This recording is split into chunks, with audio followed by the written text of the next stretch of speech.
of them are going to get out too hard because you're not going to win the race in the Valley Loop. The men's, oh, there we go.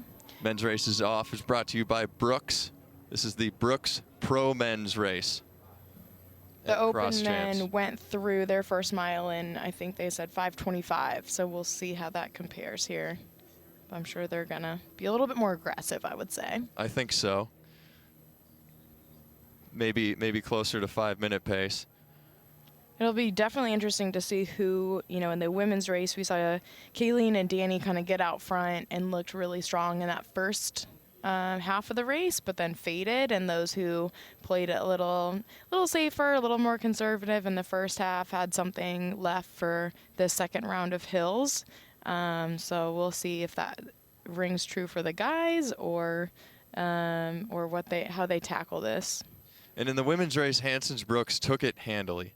But in this men's race is developing in a way that Hansons-Brooks against Tinman is a real battle here.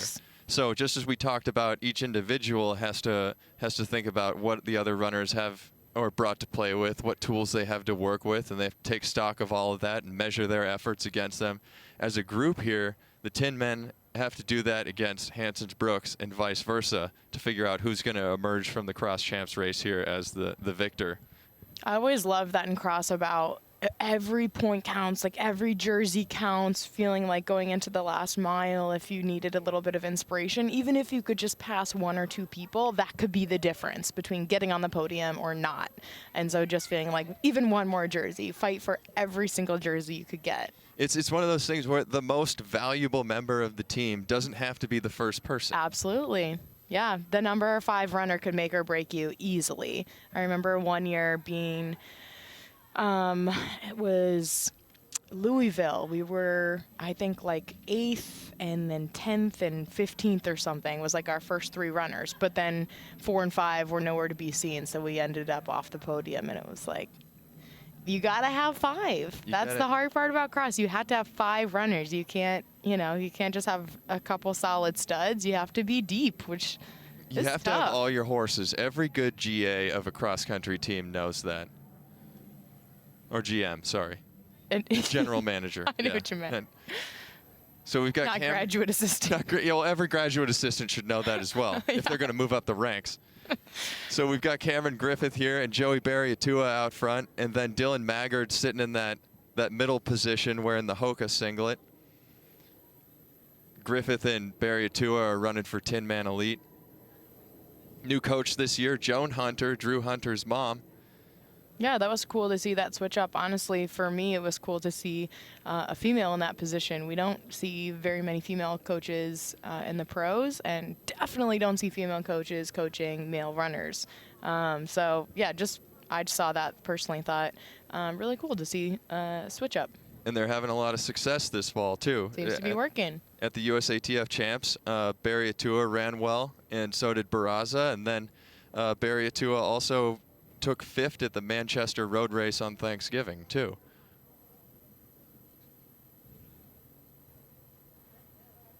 But, yeah, we see the Hansons-Brooks men packing up together at the back of that front pack.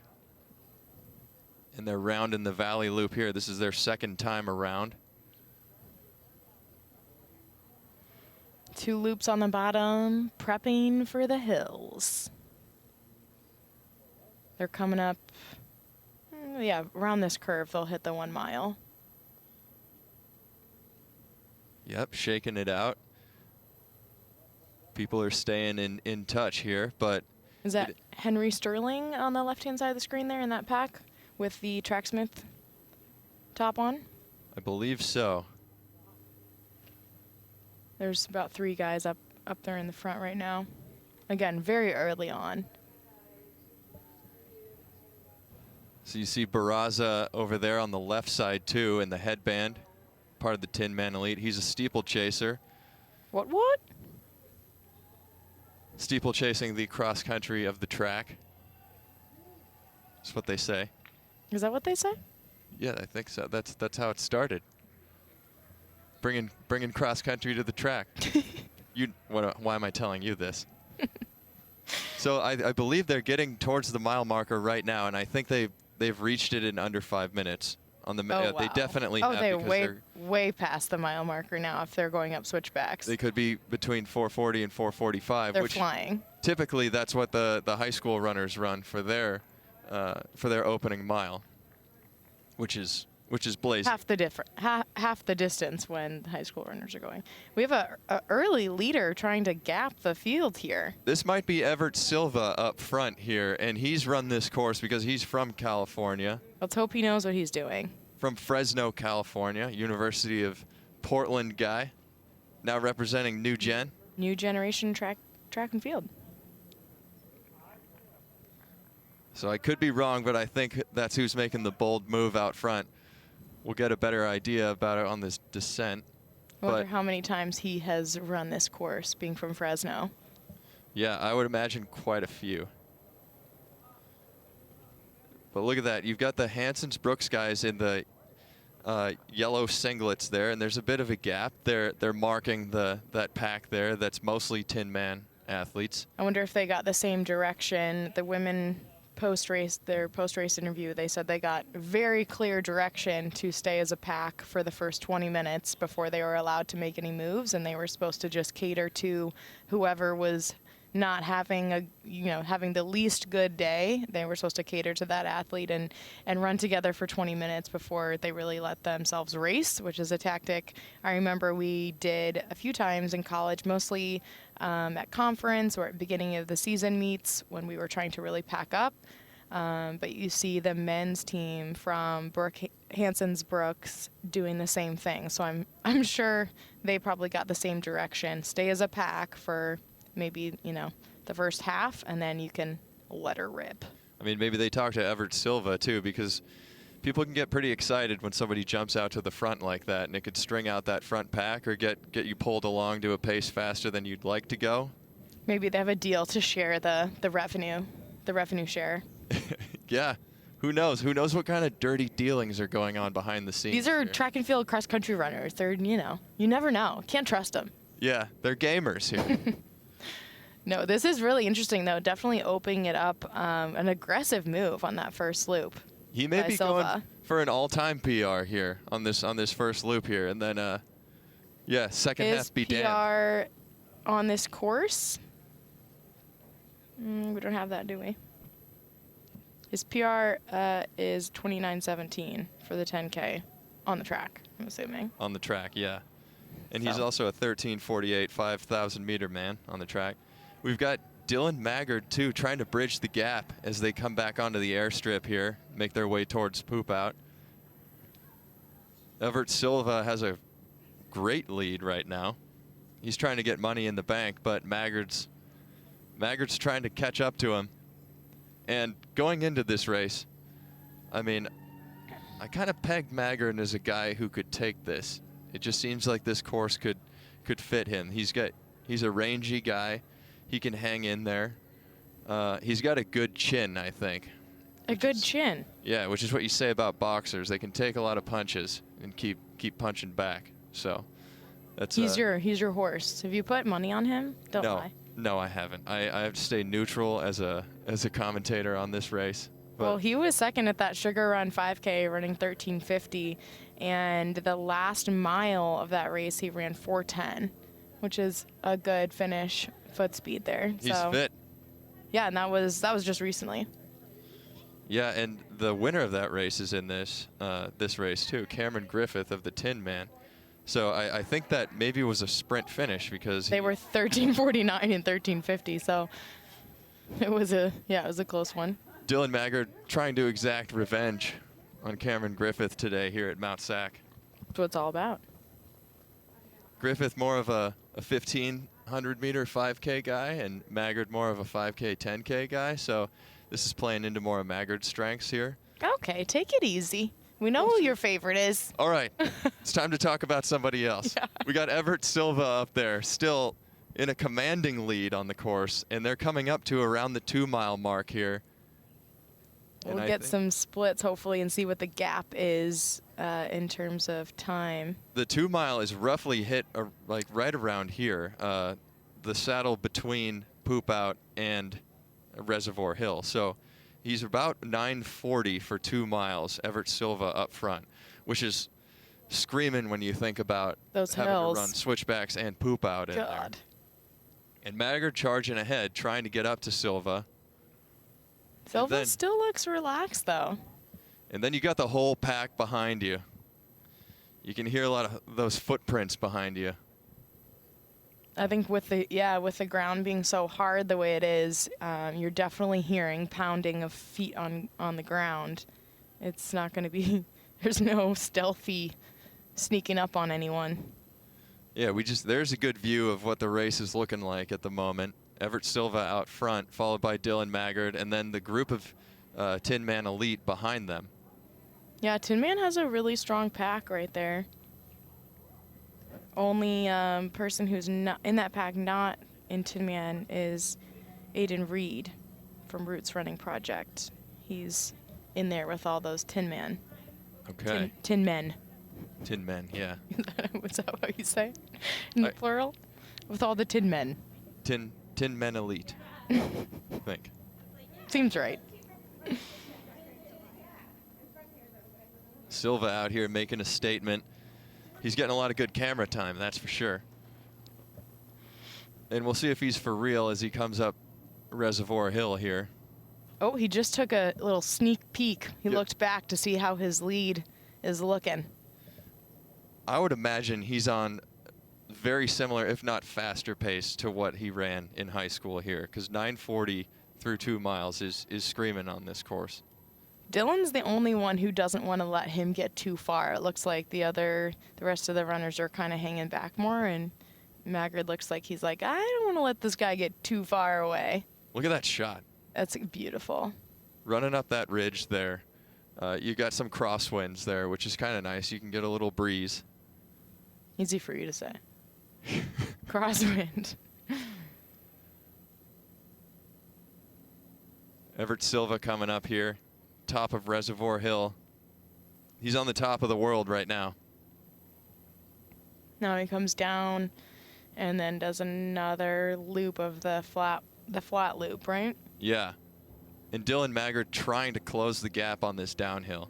So they're getting to the steepest part of the course here, the steepest descent, as you hit that little ridge that Silva's coming up to.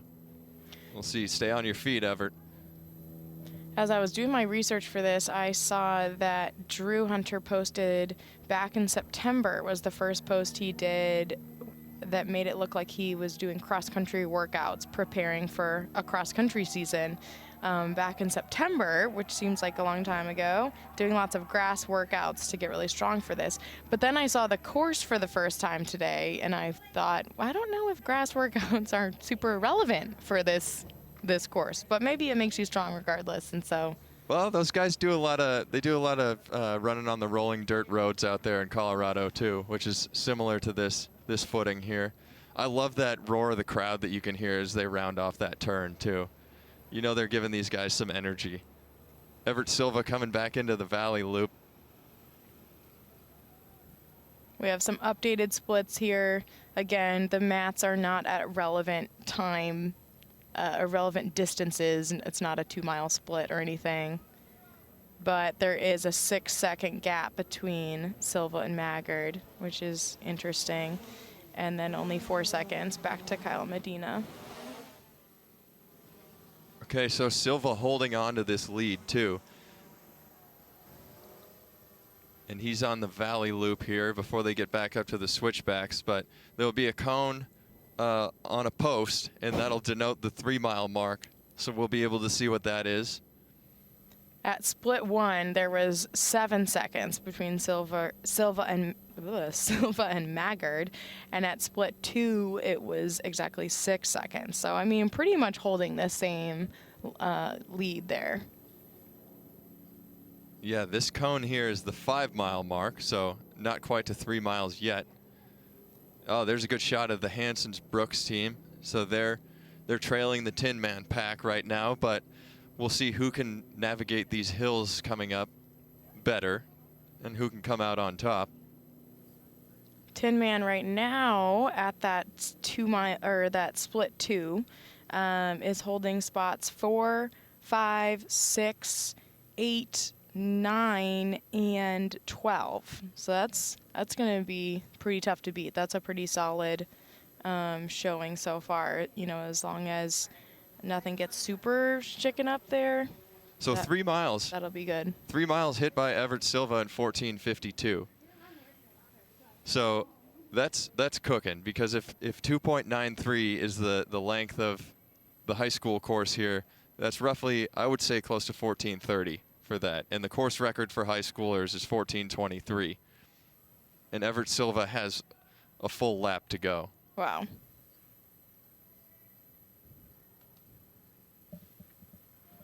Or 2.5 miles to go. And he's precise. He's heading up switchbacks again here. This is where Danny really struggled in the women's race. She was the women's leader up until the second time up switchbacks. So we'll see if we see the same situation here, or if Silva can hold his lead. And we might be. Close. Dillon Maggard closing down on Everett Silva. A shockingly similar situation here, where you see Maggard might be catching him here. Yeah, he's still not letting him have it. So Everett Silva still with the lead, and it doesn't look like Maggard wants to run side by side. You can see their shadows there. You know that Everett sees Maggard's shadow. Mentally, that must be so tough. I'm sure he can hear him too, but then seeing the shadow pop up right next to you. Two shadows boxing at the top of switchbacks here at Mt Sac, the cross champs. Now they're going to go flying down. We'll see who's better at downhill running. Oh, now they're side by side, and Maggard has made the pass. I think Maggard knows, as we saw Buchalski knew too, that you really got to use this downhill here to your benefit, because this is the longest downhill on the course. And you could really stretch out and gain some time, gain some distance. So I want to say that could be Brian. Oh, that's Kyle Medina in third place there.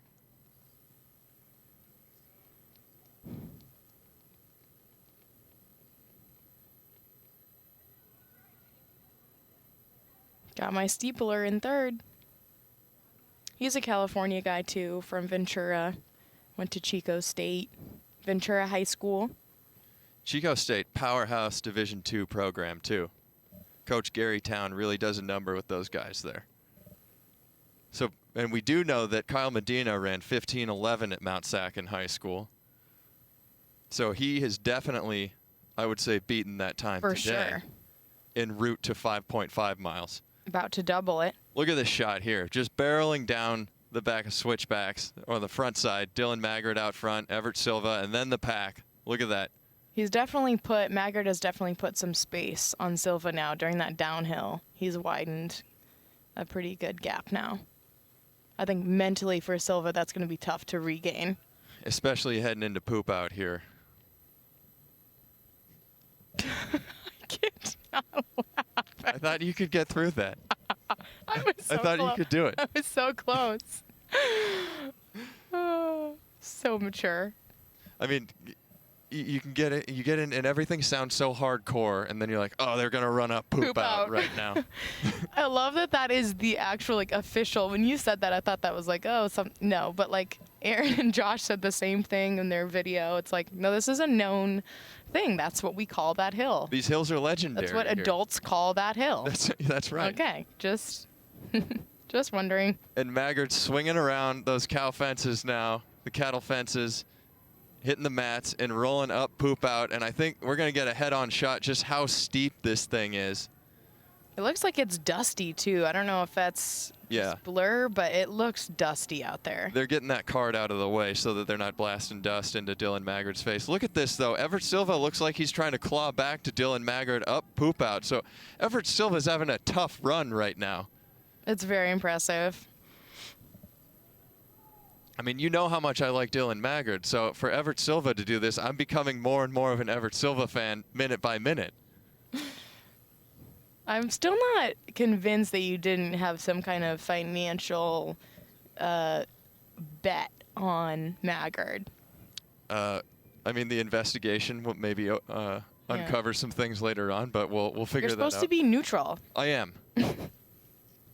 We'll see how this shapes up. We're getting to the 4-mile mark right now, the back corner of Poop Out, and they're hitting that right about 20, just over 20 minutes. So 5-minute pace here.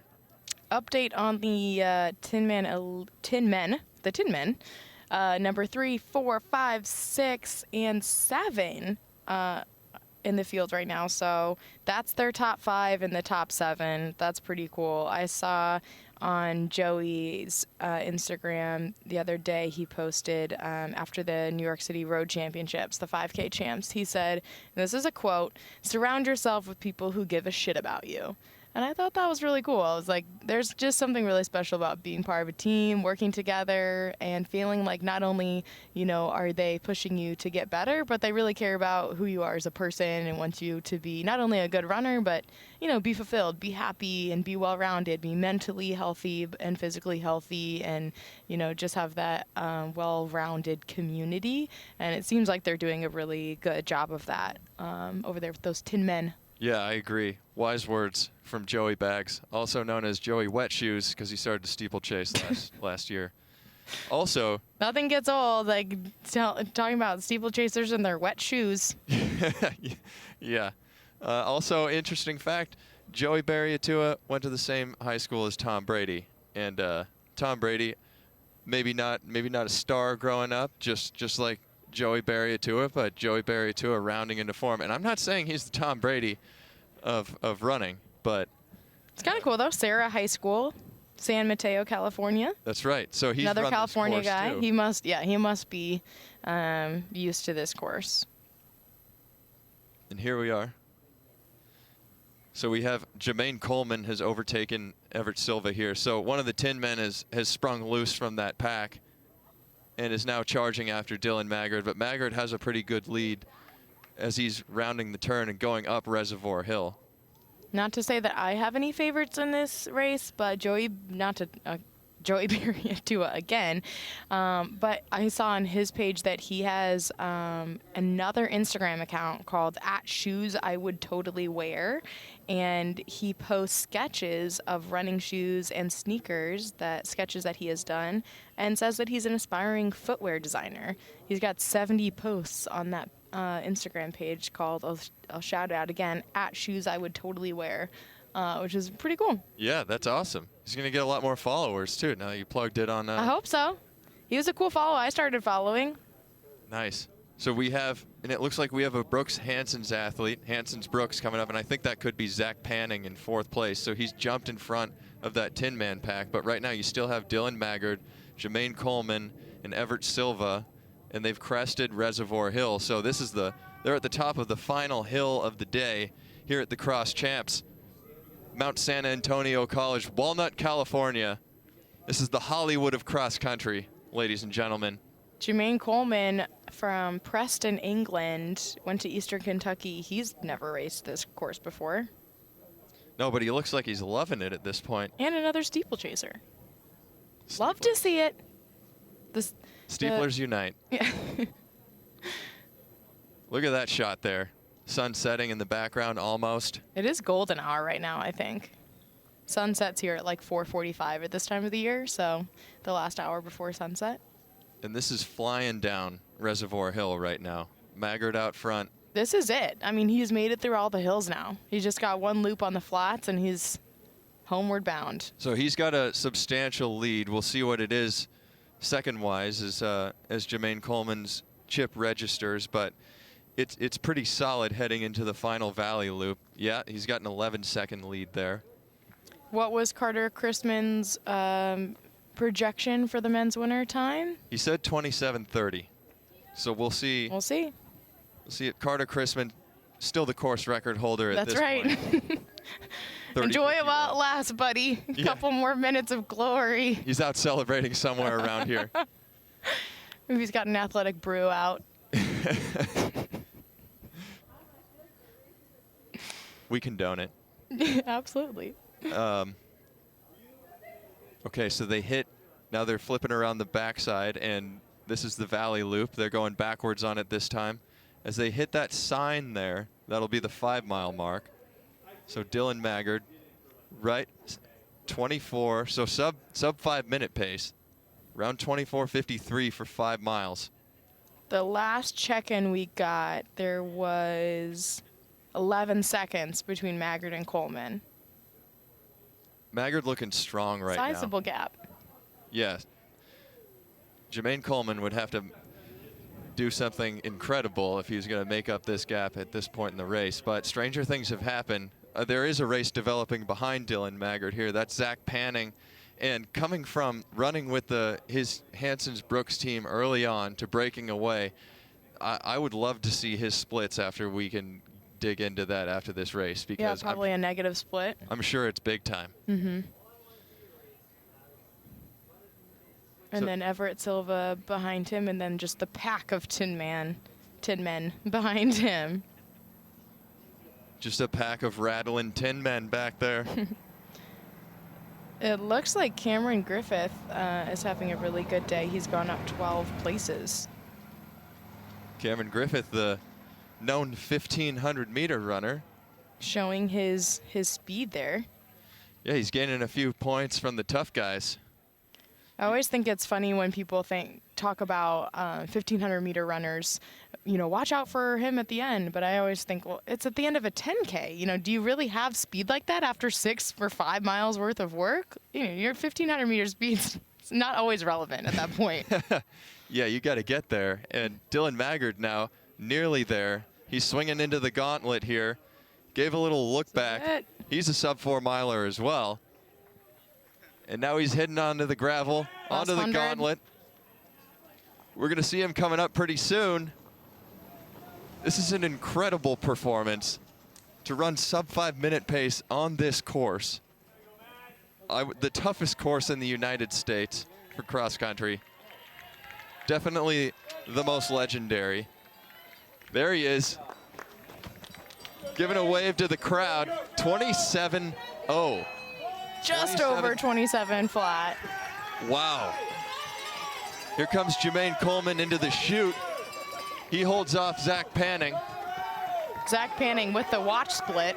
Love to see that. You got to get it. Get the Strava deets. Joey Baggs with the smile to the crowd there. That a boy, Joey Wet Shoes. Drew Hunter behind him. And then Everett Silva with a strong day. Holding on, coming through that Valiant 3 miles. finish. He ended up in 6th place, Everett Silva. And then Brian Barraza there and Reed Fisher coming in. It looks like the Tin Men have locked this up. Robinson pretty undeniable. Coming in. Okay. Henry Sterling in there as well. So look at this. Look at this scene here. Beautiful run in here by these guys. This is, I mean, we have to digest this and see what this actually means too.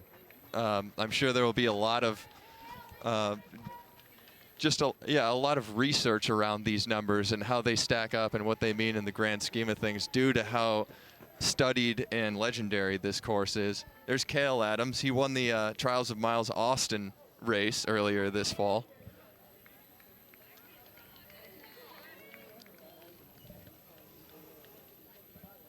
All right.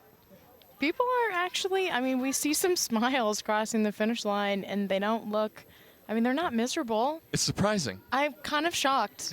Yeah. I don't think I would be so, maybe I would be happy to be done, but they don't look like they completely got crushed, I guess is what I'm trying to say. They don't look horrible. No, these guys. They look guys. like they kind of might have had fun. And they got to feel pretty good, too, coming off of a course like that, having that behind you, running as hard as they did. And Dillon Maggard running as well as he did, almost breaking 27 minutes for 5.5 miles on this, which many people would tell you that it could be worth a 10K. Very impressive. Because of... sprint to the finish here. I love to see the duking it out at the end for one less point.